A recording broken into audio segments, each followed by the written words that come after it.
안녕하세요. 미국 유학고수 TV 시청자 여러분들. 자, 저는 방금 전에 그 모 인공지능 미디어 플랫폼에 접속을 했습니다. 그 개인 방송 플랫폼에 접속을 한 이유는 제가 그 미디어 플랫폼에서 방송을 하고 있기 때문이에요. 접속하자마자 그 인공지능 시스템은 저에게 영상 2개를 추천을 해줬어요. 그 이유는 그 2개의 영상이 한국에서 굉장히 인기가 있기 때문이고, 지금 트렌드가, 저도 한국말로 한국에 방송을 하니까 인공지능이 생각했을 때 이 정보가 저한테 도움이 된다고 생각한 거예요. 그래서 저한테 준 거예요. 딱 봐도 목적은 뻔하죠. 인공지능이 저한테 이런 메시지를 주는 거예요. 봐봐라, 너도 한국에다 방송하잖아. 요새 한국에 요런 게 핫하니까 요런 방송을 만들면 너도 돈 많이 벌 수 있고 광고 많이 붙여줄게 하면서 저한테 비즈니스 제안을 하는 거예요. 그래서 제가 한번 그 영상 2개를 한번 유심히 봐봤는데, 솔직히 말씀드리면 제가 요즘 한국 사람들 진짜 걱정됩니다. 아시겠죠? 자, 그 무슨 영상이길래 제가 여러분들 걱정되는지 알려드릴게요. 자, 2개의 영상이었어요. 첫 번째는 한 이공계 과학 그 개인 방송인이 만든 미디어였는데, 뭐였냐면 알래스카에서 개가 사라졌다고 합니다. 굉장히 많은 개체수가, 뭐 적어도 10억 마리 이상의 개들이 사라졌대요. 자, 근데 그 원인을 추적해 보니까 지구 온난화 때문이라는 거죠. 지구가 온도가 올라가 가지고 온도가 상승되기 때문에 개들의 몸에 있는 그런 기초 대사량이 올라가서 결국엔 다 굶어 죽은 거다 라고 하는 그런 논문을 소개하면서 본인이 그 스탠스로 사람들에게 방송을 하는 겁니다. 자, 이거 좌성향이에요. 여러분들 미디어를 볼 때 좌파가 뭐고 우파가 뭔지를 아셔야 돼요. 안 그러면은 여러분들 세상 돌아가는 기준이 없으면 여러분들은 뇌는 편향돼서 무엇이 지금 세상 돌아가는 진실인지를 알지 못하게 됩니다. 아시겠죠? 자, 지금 전 세계 과학계는 어떤 스타일로 가고 있냐면 좌성향으로 가고 있어요. 과학자들은 정치인이 아닌데 어떻게 정치적으로 좌성향으로 가느냐? 가능합니다. 뭐냐면 연구비를 대주면 되는 거예요. 아시겠죠? 그래서 과학자들이 자꾸 기후온난화를 주제로 연구를 하면은 좌파 정치인들이 돈을 대줍니다. 아시겠죠? 자, 봐봐요. 상식적으로 생각해 봅시다. 자, 개가 사라진 게 지구온난화 때문이래요. 지구가 뜨거워져서 개들의 그 사는 서식 환경의 온도가 올라가서 개들의 기초 대사량이 올라가서 결국에 10억 마리 이상의 개들이 굶어 죽었다. 이런 논문을 소개하는 과학 개인 방송이 있는데, 자, 이게 말이 안 되는 게, 자, 10억 마리가 지구 온난화 때문에 죽었다고 증명을 하려면 일단 10억 마리의 사체를 찾아야 돼. 그리고 그 개들이 죽은 타이밍에 그 온도 변화를 체크한 데이터가 있어야 됩니다. 맞죠? 이게 과학이에요. 그쵸? 제가 말한 게 과학이란 말이에요. 근데 10억 마리 개들의 사체를 찾지도 못했고, 그리고 개가 죽은 당시에 온도 변화를, 그 개가 죽은 장소의 온도 변화를 트래킹한 적도 없어요. 그러면 개가 사라진 이유가, 10억 마리 개가 죽은 이유가 지구온난화 때문이라고 말하는 거는, 이건 그냥 상상이에요. 소설입니다. 이런 걸 과학이라고 논문을 만들어서 학계에 내면은 연구비를 주는 좌파들이 있기 때문에 과학자들이 자꾸 좌성향으로 가는 거예요. 아시겠죠? 잊지 마십시오. 좌성향은 거짓말입니다. 그럼 왜 이런 좌성향 거짓말을 할까요? 좌파들은 항상 제가 말씀드리지만 미국 관점으로 혹은 서구인들의 관점으로 성경적이면 우파, 반성경적이면 좌파라고 했죠. 그래서 반성경적으로 생각하는 사람들은 하나님을 안 믿습니다. 그렇기 때문에 자기들이 신이 되려 하는 거예요. 자기들이 지구에 어떤 조치를 취해야지만 지구가 멸망하지 않을 수 있고, 자기들이 조치를 취하지 않으면 지구가 뜨거워져서 지구가 멸망한다. 이런 썰인데, 결국 자신들이 가지고 있는 과학적인 권위를 이용해서 과학을 잘 모르는 사람들을 가스라이팅 하고 있는 거예요. 아시겠죠?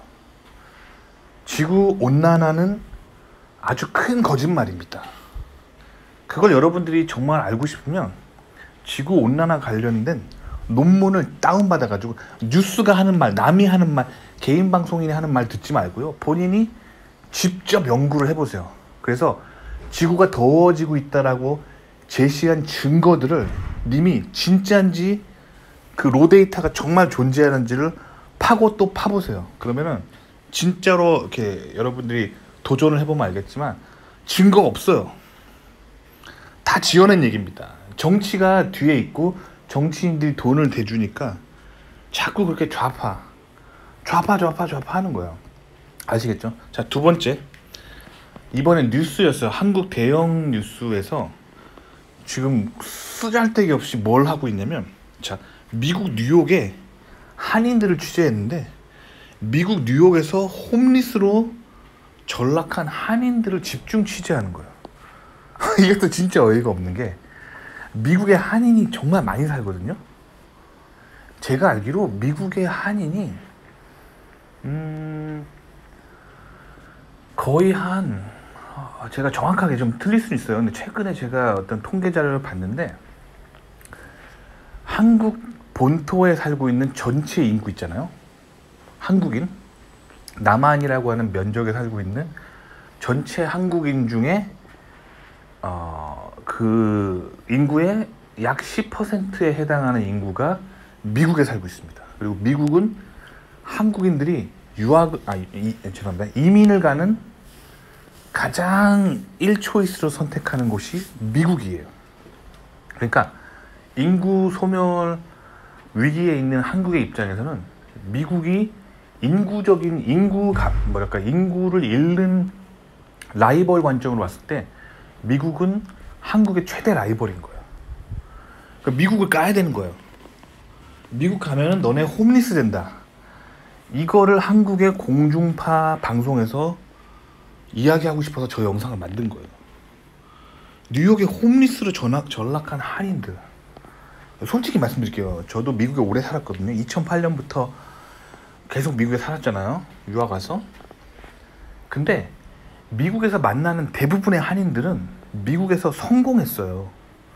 다들 미국에서 뭐 박사 정도 따고 미국에서 유명한 대학교에서 교수님 하거나 아니면 미국의 유명 대기업에서 한 자리 꿰차고 있는 사람들이 굉장히 많아요.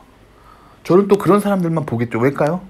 제가 박사 출신이고 그런 사람들과 늘 함께 지냈기 때문에 제가 볼 때 미국에 사는 한인들은 박사가 진짜 많고 굉장히 엘리트들이에요. 그래서 미국의 교수 사회나 미국의 대기업 이런 데 진출해가지고, 혹은 돈 좀 있는 사람들은 투자 이민으로 미국에 와서 미국에서 비즈니스를 굉장히 크게 하는 분들이 많다는 거죠. 이게 제가 본 대부분의 미국의 한인들인데, 자, 지금 한국의 미디어는 그 많고 많은 한인 중에서 뉴욕에서 홈리스가 돼가지고 길바닥에서 신문지 깔고 자고 있는 한인들을 집중 취재했다는 거죠. 왜 그럴까요? 첫 번째 이유, 한국 인구가 감소하고 있고 그들이 이 감소하고 있는 와중에 한국인들이 잘 사는 미국으로 이민 1순위로 가고 있다는 거죠. 그리고 이미 한국 전체 인구의 약 10%나 되는 인구가 미국으로 이민을 가 있는 상태인 거죠. 그러니까 미국을 까야겠죠. 첫 번째 이유입니다. 두 번째로는 미디어의 좌성향이죠. 미디어는 항상 제가 말씀드리지만 부자들의 세계를 이야기하는 것보다 가난한 대중의 이야기를 하는 것이 훨씬 잘 먹힙니다. 왜냐면 세상은 20%의 소수의 잘 사는 사람들과 80%의 가난한 대중으로 구성되어 있는 게 이 자본주의의 현실이기 때문에 이 80%의 가난한 대중을 타겟으로 방송할 때 효과적이고, 그들에게 조회수를 더 끌어내려면 이 자본주의가 원망스럽다는 스탠스로 보여주는 게 유리하다는 거죠. 아시겠죠? 이 모든 것들이 다 지금 하나의 하모니를 이루면서 한국이 미디어가 굉장히 좌성향으로 가고 있는 거예요. 아시겠죠? 거기다가 한국의 그 방송국이나 뭐 그런 데 이끌군 방송국장, 기자, 뭐 PD 이런 사람들이 50대 남성들이 많은데, 요 사람들이 20살 때 대학가에서 그 반미 운동을 열심히 했던 사람들인 거죠. 근데 반미 운동을 왜 했냐? 당시에 북한이 간첩을 되게 많이 내려보내서 남한으로. 그래서 대학가가 정체를 숨기기 딱 쉽습니다.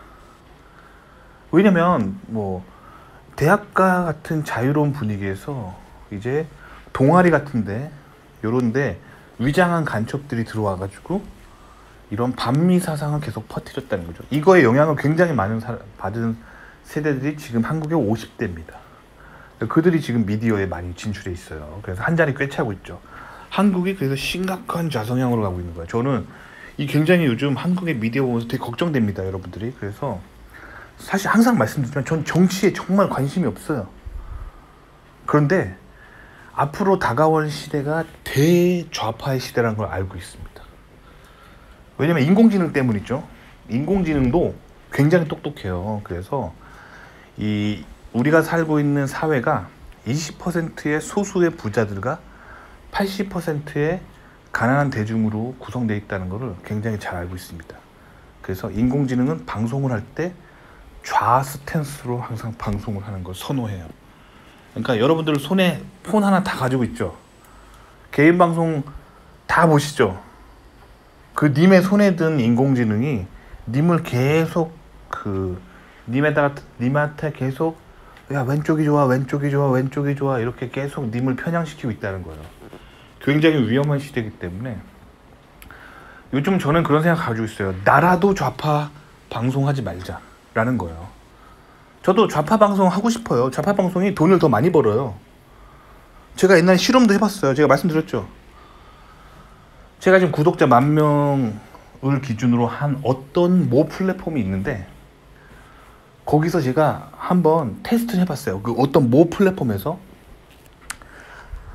한 달간은 좌파 스타일로 방송을 한번 해봤습니다. 그리고 평소에는 우파 스타일로 방송을 하죠. 우파라고 하기엔 저는 정치에 관심이 없기 때문에 우파라기보다는 뭐라 그래야지?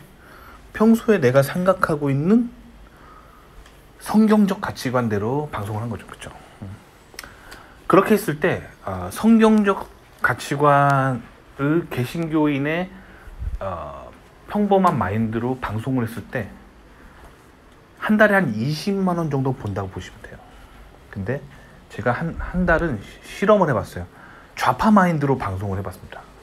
그래서 도서관에 가서 그 100만 구독자를 가지고 있는 개인 방송인이 쓴 책이 있어요.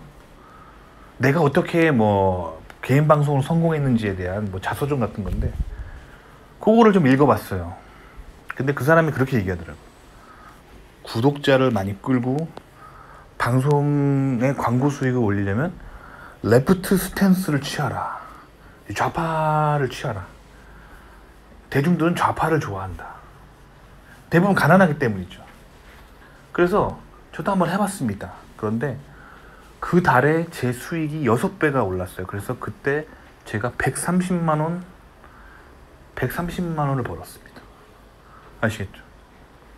이거 깨달았으면 저는 좌파 방송 해야 되잖아요. 그렇죠? 근데 제가 그렇게 하지 않는 이유는 그게 옳지 않기 때문이에요. 제 원래 성격이 돈 몇 푼 벌겠자고 남을 속이는 일을 하지 않아요. 그런 일을 안 좋아합니다. 아시겠죠? 그런 관점으로 봤을 때 저는 그래서 신문 기자들, PD, 방송국에서 막 그런 다큐멘터리 만들고 뉴스 만드는 사람들이 악하다고 생각해요. 왜냐면 계속 자신들의 좌성향, 돈 벌기 위한 좌성향을 위해서 대중들에게 레프트를 막 이렇게 가하기 때문에, 레프트 스핀을 가하기 때문에 그들은 저는 악하다고 생각합니다. 저도 실리콘밸리가 악하다고 생각하는 이유는 실리콘밸리의 생성형 인공지능이나 미디어 인공지능 플랫폼이 돈 벌기 위해서 레프트 스탠스를 취해요. 그래서 저는 실리콘밸리가 그런 부분 때문에 악하다고 생각합니다. 아시겠죠? 자, 그래서 오늘도 여러분들에게 좌파에 빠지면 인생 망한다, 좌파에 빠지면 가난해진다, 정신 똑바로 차려라, 여러분들한테 오늘도 목소리를 높여봅니다. 왜냐면 미디어가 계속 이렇게 좌로 가잖아요. 이거를 여러분들이 인식해야 돼요. 인식한 사람과 인식 못한 사람은 큰 차이가 있습니다. 인식한 사람들은 방송을 볼 때, 아, 쟤네 또 돈 벌려고 가난한 대중들을 좌파에 빠뜨리는군, 내가 저거에 빠지면 넘어가면 더 가난해지겠구나, 그리고 좌파에게 더 종속되겠지, 요 깨달은 사람들은 강한 거예요, 정신적으로. 그래서 가난해지지 않아요. 그래서 제가 자꾸 얘기하는 겁니다. 깨달으시라고. 도움이 되셨기 바랍니다.